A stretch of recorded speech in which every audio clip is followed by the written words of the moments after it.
এই পশুটা কোরবান করা হবে আল্লাহর নামে, আমার পক্ষ থেকে আল্লাহর নামে কোরবান করা হবে। কোরবানির নিয়ত হলো এটাই নিয়ত। আপনি পশু কিনতে গেছেন, এটাই নিয়ত। আমাদের দেশে যে বিদাত, পশুকে শোয়াই রেখে হাত পা বেঁধে 4-5 জনের ছাবি ধরে বাপের নাম, মার নাম, 14 গোষ্ঠীর নাম হুজুরে জিজ্ঞাসা করে, সম্পূর্ণ বিদাত বিদাত বিদাত। পশুটাকে যে কষ্ট দিতেছেন এটা হিসাব দিতে হবে ইনশাল্লাহ।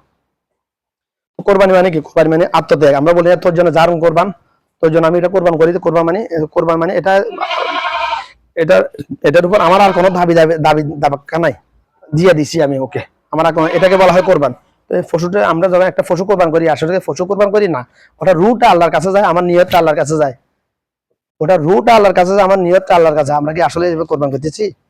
আমরা তো কোরবানি করার সময় নিয়ে চিন্তা করি এটার, আরে এটা 1 লাখ টাকা এটার দাম, গোস্ত কেজি 1 লাখ টাকার হবে, গোস্তর কেজি 700 টাকা করি, আমরা হিসাব করি এরকম বেশিরভাগ। আমার বুঝো যখন থেকে বুঝেছি তখন থেকে দেখতেছি আমি, যেটা আমরা হিসাব করে গোস্ত না। কোরবানি পশু কেনার নিয়ম হলো, সুন্নাহ হলো, একটা পশু আমার পছন্দ হয়েছে, সুন্দর গোলগাল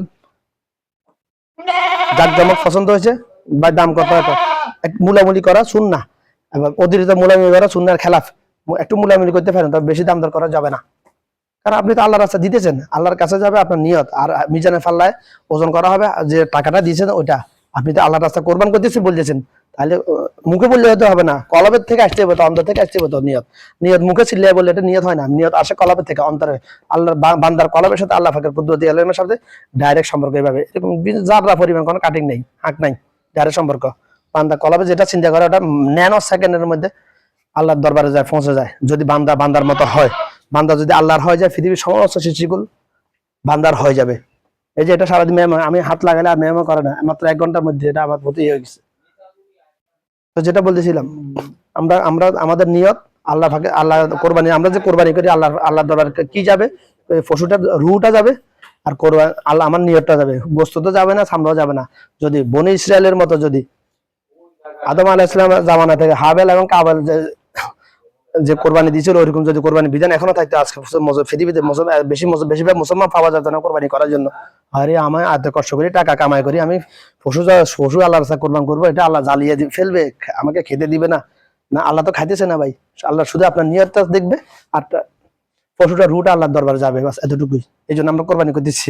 আসলে আমরা তো বেশি আল্লাহকে খুশি করার জন্য কোরবানি মানে ত্যাগ। আমরা কোরবানিকে এখন উৎসব বানায় ফেলছি পুরো পৃথিবীতে। এই দেশে 2-3 দিন আগে গরু ছাগল জবা করে, 2 দিন জবা করে ফ্রিজের মধ্যে ঢুকে রাখে, এটা এদেশে কোরবানি।